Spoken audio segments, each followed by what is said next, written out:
Hey there, welcome to the Education of a Weaponized Man podcast. Here's your question. If nothing happened, would you still call it success? This podcast exists for one reason: clarity. Clarity about violence, clarity about responsibility, and clarity about what it actually means to be prepared. This is not a show about fighting. It's not about aggression, dominance, or even just tactics. It's about judgment under pressure, restraint when force is justified, and responsibility for consequences of action and inaction. My name is Greg LeBoeuf, and I have spent over 3 decades working with men who face violence professionally and men who face it unexpectedly in ordinary lives. But I'm also a father and a husband, and like many of you, I've watched the world change faster than most people are willing to admit. This podcast isn't here to scare you, but it's also not here to reassure you. It's here to help you think clearly about situations that do not allow time for thinking. If you're looking for shortcuts, hype, or entertainment, this is probably not for you. But if you believe preparation is a responsibility, not an obsession, you're in the right place. Let's begin. Okay, hey, welcome to this week's episode. This episode I titled Invisible Wins and Ego Death.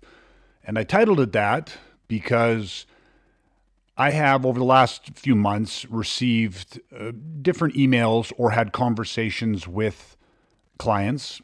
And I basically could sum up these conversations or these emails, into 4 questions. And so what I want to do is I want to answer these 4 questions.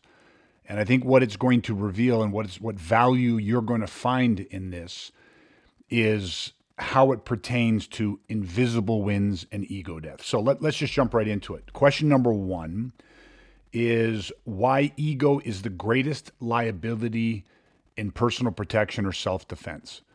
And I think for a lot of people, they already automatically have a visceral idea of what they believe my answer is going to be. And you may be partially right, or some of this may actually surprise you.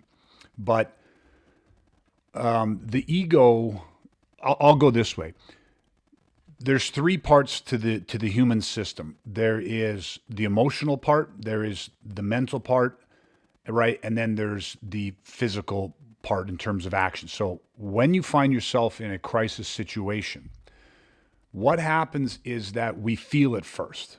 So we have an emotional response. That's how human beings process stimulus, is we feel it first. So remember, everything has some sort of a meaning attached to us, whether we are consciously aware of it in that moment or not.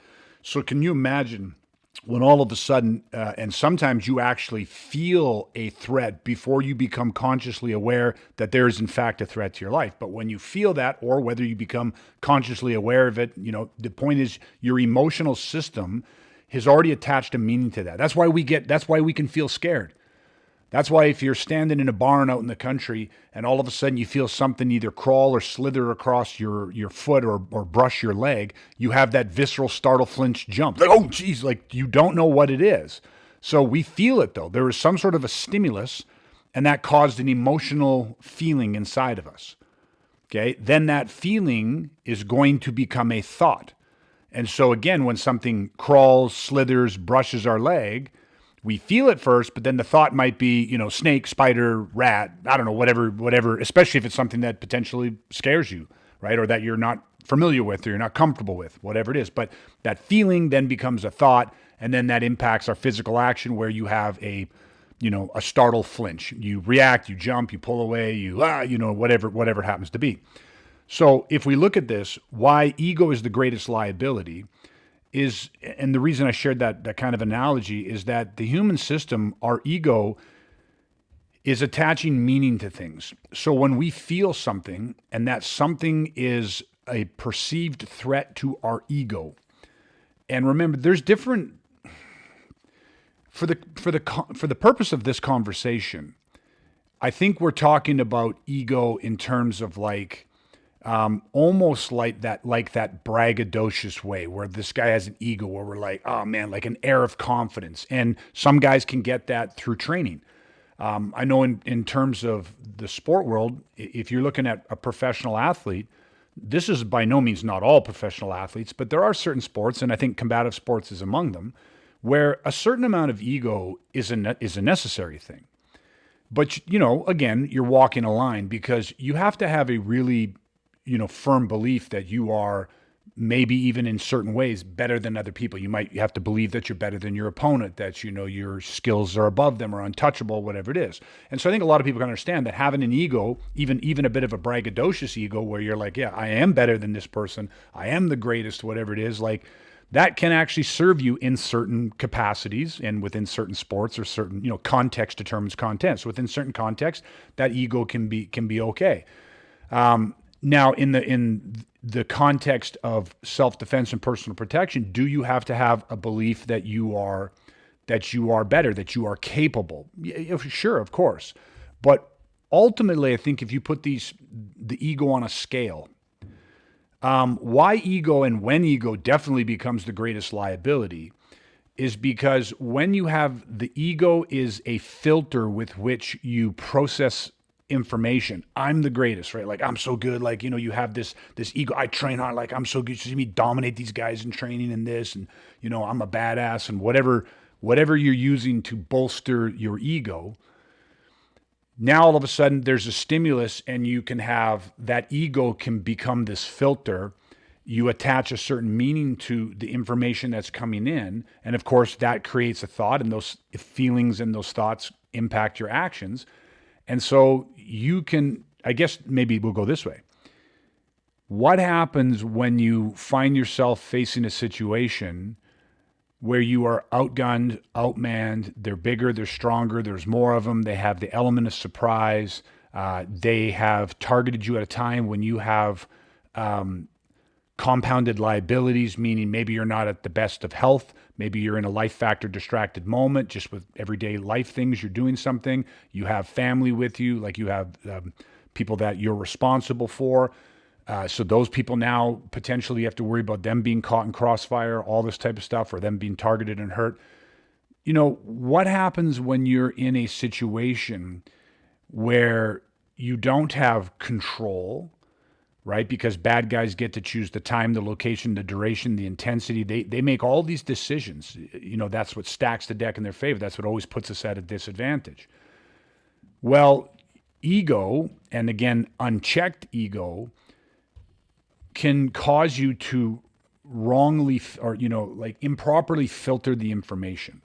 And so you now can be facing a very big liability, because if you believe in the situation that I'm outlining where you are outgunned and outmanned, what allows you to not just survive those types of situations but thrive in those situations has nothing to do with ego. Or I shouldn't say that, actually. I should say it has very little to do with ego. I think a certain amount of ego in there might be okay. You might have a 10, 15% of that where you're like, because again, don't mistake when I'm talking about ego and the braggadocious part of it, I'm not talking about self-worth, self-belief, self-identity as a protector. Like these things are different. Your self-image and your self-worth do not have to be tied to ego. Okay, and that's maybe, it's something we could obviously go into for a different podcast. But what solves the situation of being outgunned and outmanned is proper preparation, is strategy, is tactics, and having the right tools. It's training. And that is not connected to ego and braggadocious ego at all, right? It can, when you have really good training and really good preparation, that helps reinforce and formulates, even for a lot of men, your self-image. Are you a protector? Well, you're a protector if you train. And, you are a protector the second you make a decision to be the protector, the second you accept responsibility. That is actually what makes you a protector. What I meant when I said that you are a protector because you train is men that actually take responsibility and make a conscious decision to take on the role of protector for themselves and their families, they all train. They train because they recognize that the weight of that responsibility is more than you can carry without training. And that's that part of the journey, is that many men carry the weight of responsibility of being a protector for themselves, the people that they're responsible for. And there's weight to that, and they don't know what to do with that weight because they don't train. So ego and denial and justification and rationalization and minimization and excuse making, or just flat out refusing to accept the realities, so that's the denial processes, that builds their ego. And so their ego is what they go off of. Like, again, I've referenced a few times, but I actually saw this pop up in my social media feed, again, not that long ago, but just, they go out and they interview men saying, do you believe that you can fight? Do you believe you could defend yourself?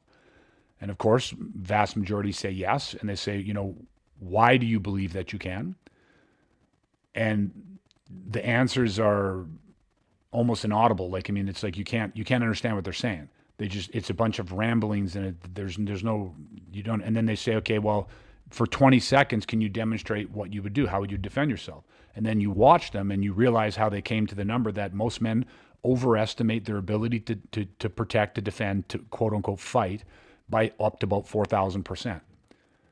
So it's like, so now you understand why ego is the greatest liability.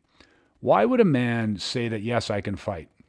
Yes, I can protect myself. And then say, okay, well, what gives you that belief? How do you know that you can? Oh, I was in some fights and this and that. Oh yeah, when was that? Back in elementary school in grade 5, this kid is like, what? And it's like, oh yeah, just because, like I work out, I go to the gym lots, I'm a pretty fit guy, and I'm not the smallest guy, like I'm a pretty big guy. I'm 6'2" and I'm this and that. And it's like, okay, well, show us. Let me see for 20 seconds.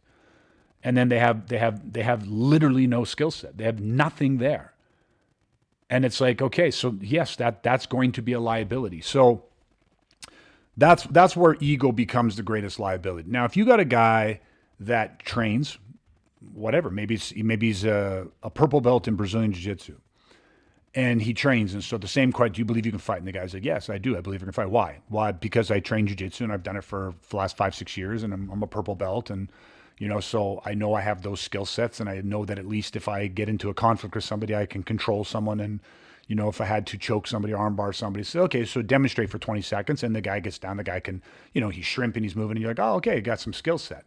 So now you have a situation where you have an individual that actually, now his ego is not a liability. He didn't lead from the ego. He led from training. He actually has some skill sets. Now, where you can get a bias can become equally as dangerous as an ego. So now you might have somebody go, yeah, I take jiu-jitsu. It's the greatest self-defense system in the entire world. And it's like, so you never need anything else other than jiu-jitsu.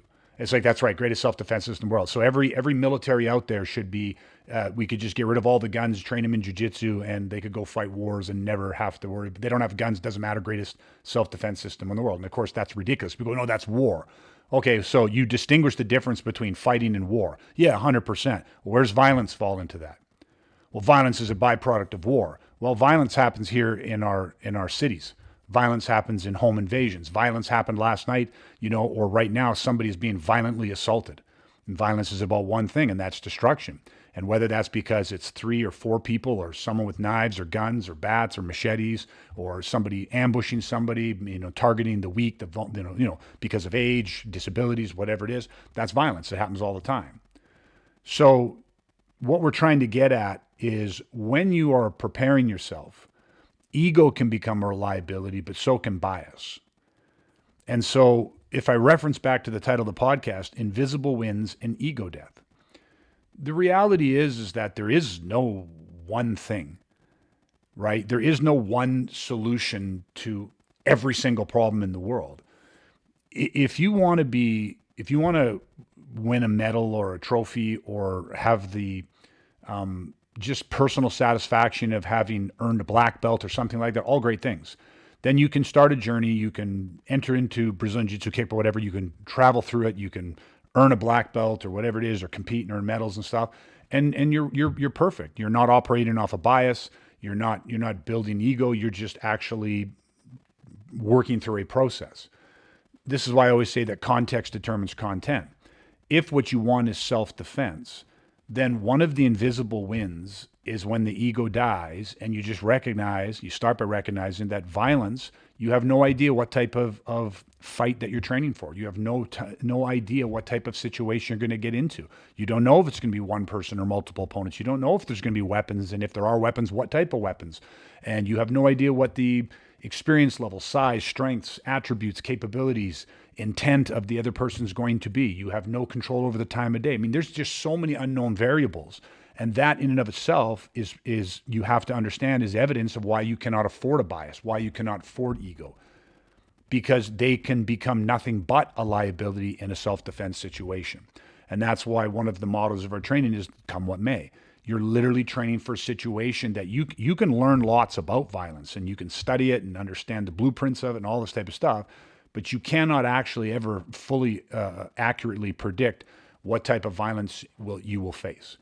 So you have to destroy the ego, free yourself from the biases of like and dislike and all of the different metrics by which many people measure the quality of something. You know, why is Brazilian Jiu-Jitsu the greatest fighting system in the world? Well, MMA tells us that, and whatever it is. You have to move past all of that stuff.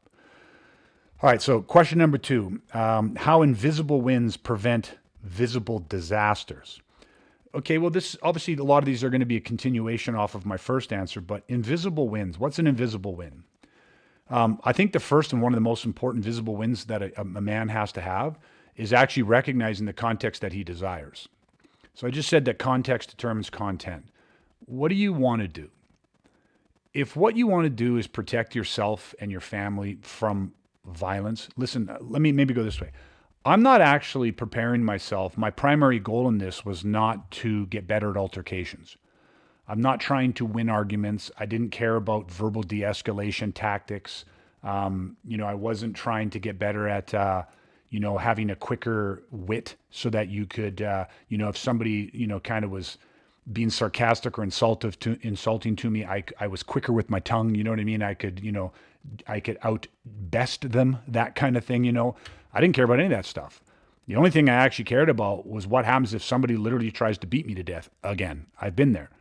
So what happens if somebody literally, I can't talk, talking doesn't work, nothing, like I cannot remove myself from the situation. So this is one of the simplest ways to understand violence. You are devoid of choice. When somebody doesn't give you a choice, that's typically a really good indicator that you're either about to or you are in violence. Because they don't care. They don't want permission. They're not asking you if you want to participate. Like fights are consensual to a lot of degrees. You want to go? You want to go? You got a problem? Yeah, you fuck you. Let's go. And now you're consensual. Violence doesn't ask for that. So an invisible win is when you recognize what do you really want to train for. And if you go, that's really, like I said, when I started, the context was I just want to know what happens when I'm devoid of choice. Okay, so now you got to study violence. Now, here's a beautiful additional invisible wins. As you start training for violence, the moments when you are left without choice, you get good at a lot of other subsets of skills. You learn de-escalation. You learn avoidance. You learn pre-incident indicator. You learn threat recognition. You learn a whole bunch. You learn regulation, self-regulation that applies in every aspect of your life, not just when you're facing confrontation. You learn so many different things. There's so many layers of invisible wins that come because when you learn to regulate yourself and you learn to prepare for, a situation where you have no choice in the matter and it can literally cost you everything. There's just so many things that are happening on so many different levels that you utilize in every single aspect of your life. I utilize them as a husband, I utilize them as a father, I utilize them as in friendships and in business and in just all of my relations and in my interactions and how I move through the world. You learn all of that, and all of that comes because I wanted to learn about violence. So the first invisible win absolutely is just to get the right context and then start learning the right content for your context. I know lots of people that wanted to learn about self-defense, and so they went to something that was local, something that was close to them and convenient, and then next thing you know, 3 years down the road, they're competing in kickboxing or Brazilian Jiu-Jitsu tournaments, and I've met them and I talked to them, and they're happy, they're genuinely happy, and there are other benefits for them. They've gotten into better shape, there's all these things, but at the end of the day, they still walk through life feeling the burden of responsibility because on a level they understand that I'm learning how to fight and I'm learning how to compete in a tournament, but they get out in these situations when they have young kids with them or their wives with them, their families, and they still feel afraid because the 3 or 4 guys that had the hoods up that were standing there that started harassing the wife, that hands in the pocket, like they just had this terrifying fear that oh man, this is well above my pay grade. I don't understand this. And they, you know what I mean? So now, and again, the fear is there because they picked the wrong thing. They got good at the wrong thing. You know, we have a saying, be careful what you practice, you just might get good at the wrong thing. So one of those invisible wins is just getting it right. There's people that don't really worry about, nor do they care about learning to fight violence. They want to just be good in the sport, or they want to do it for recreational distraction or exercise. And therefore, again, that's a great win for them. It's an invisible win. So that invisible win of getting your context right, choosing the thing that you're actually, you know, what's the problem I'm actually trying to solve, get the right solution. That prevents a visible disaster in the sense that when stuff happens, you are as ready as you can ever be. There's no guarantees. But men, I believe what destroys men more is regret, is knowing that there was stuff they could have or should have done because they were aware of a potential problem and aware of their responsibility, and yet they failed to do it. That destroys a lot of men. That's one of the biggest visible disasters that could ever happen to a man, in my opinion. And even if he survives, but one of his family members doesn't, that regret leads to it just leads to self-destruction, right? So, and of course, if I just wanted to real quickly, like invisible wins of, as you learn to regulate more, as you learn to, like, when violence is happening and you have been training and preparing for this, and therefore you're developing inoculation to this, your breath is slow. Your body understands combat breathing or autogenic breathing. You understand how to regulate your vasoconstriction. You understand how to stave off tunnel vision.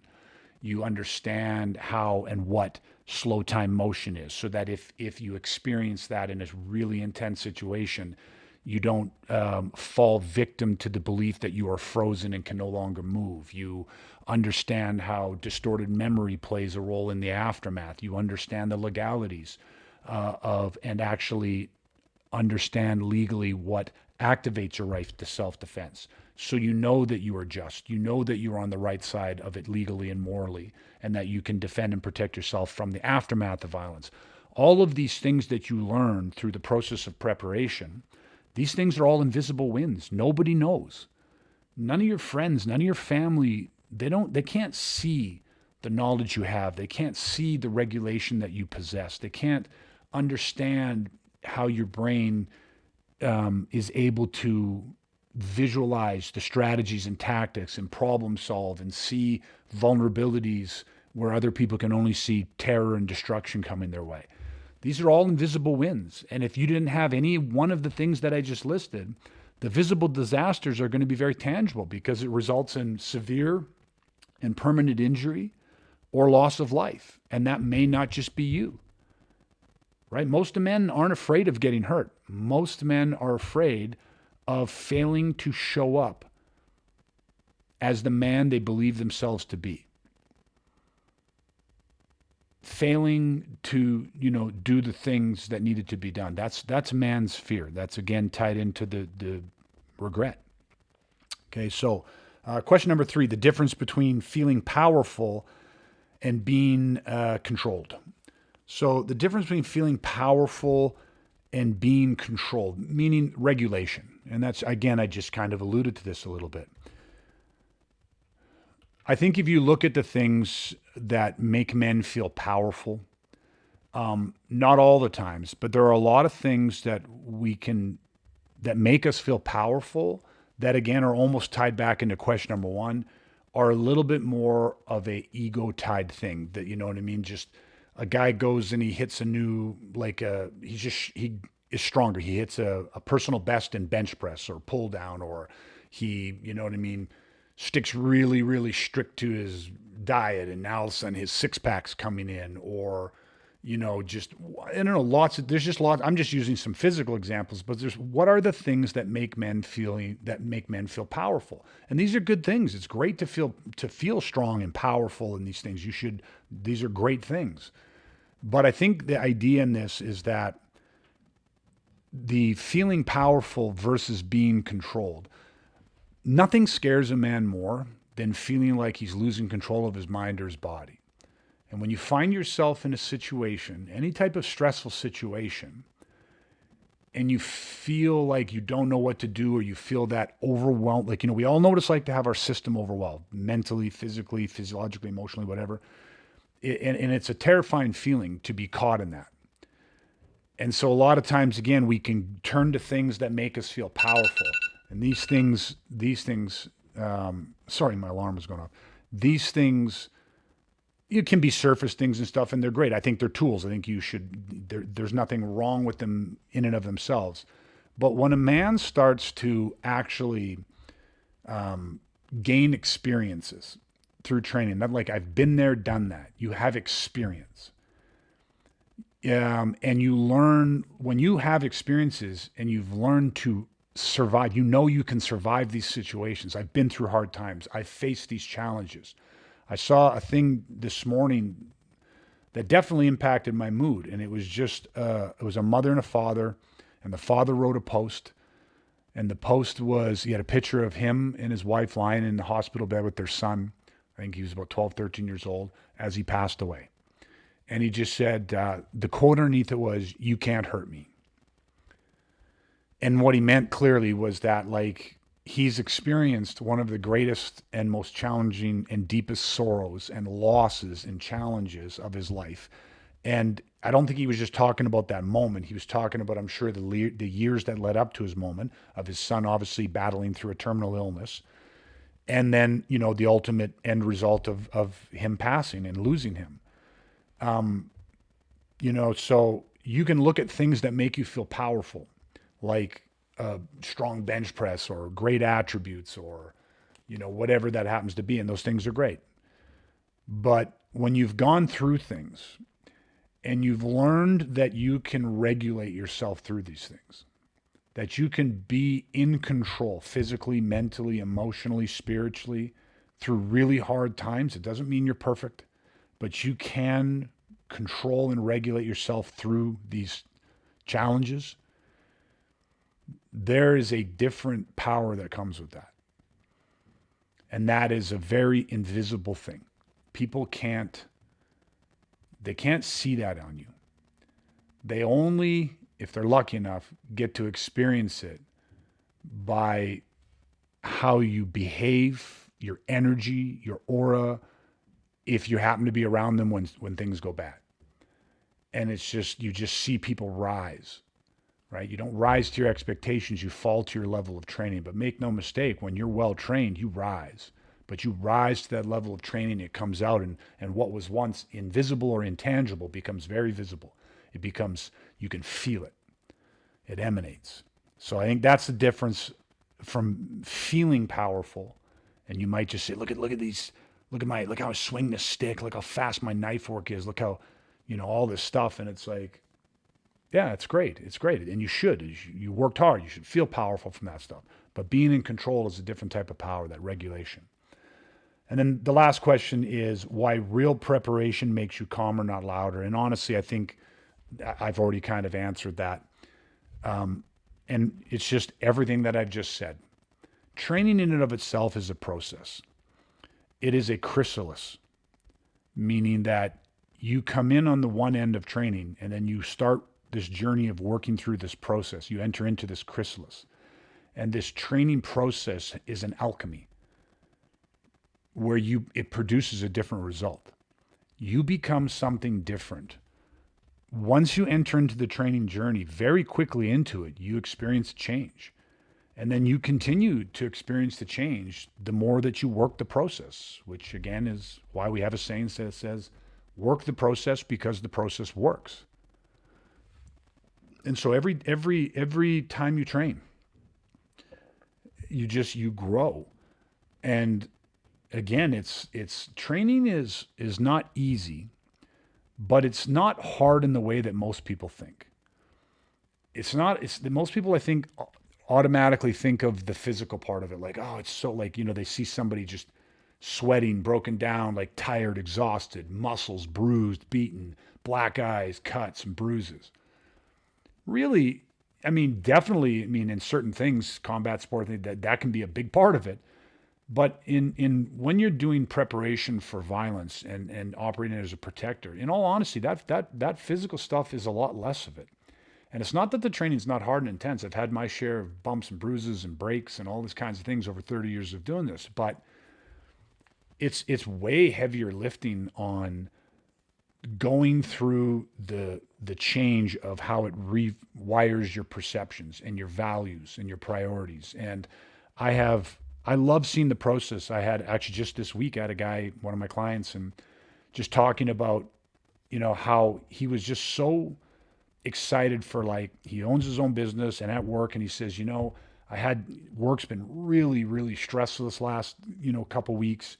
And he just said, but I've had a few really intense meetings and run-ins and, just, which is normal in my industry. But he said, how I handled that stuff 2 or 3 months ago versus how I'm handling it today is completely different. Now, when something is happening and everyone else in the room is getting intense and they're starting to boil, he goes, I find myself actually managing my distance, regulating my emotions. He goes, I feel as if I step outside my body and I'm seeing the whole situation from the outside, and I'm watching these people being sucked into a reactionary state. And I am and it's like, he's like, I'm aware of it. And I am actually regulating into a different state.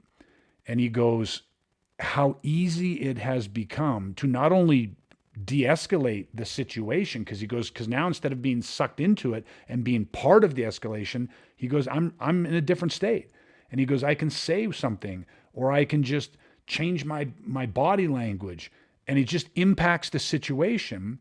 And he goes, not only do I end up regulating the situation, but he goes, I end up creating way more win-win situations. It's because instead of it's me telling you what to do and we both just, hunker down, he goes, because I can stay regulated, bring a calm to things, and then I can just literally go, listen, you want this and I want this. Why don't we just do this? And it's easier to find a solution. And so this is what that preparation gives to you. You know what I mean? It just makes you calmer in every single situation. And yet, if the situation warranted physical defense, meaning warranted the use of violence, then again, you're going to be able to read that, and you possess the skill sets to then do that as well. So it's not all just about like, I de-escalate. Just most situations, it's people reacting. And amateurs react and professionals respond or take action. So again, invisible wins that often come at the death of the ego. And that's what this training is. That's what it does.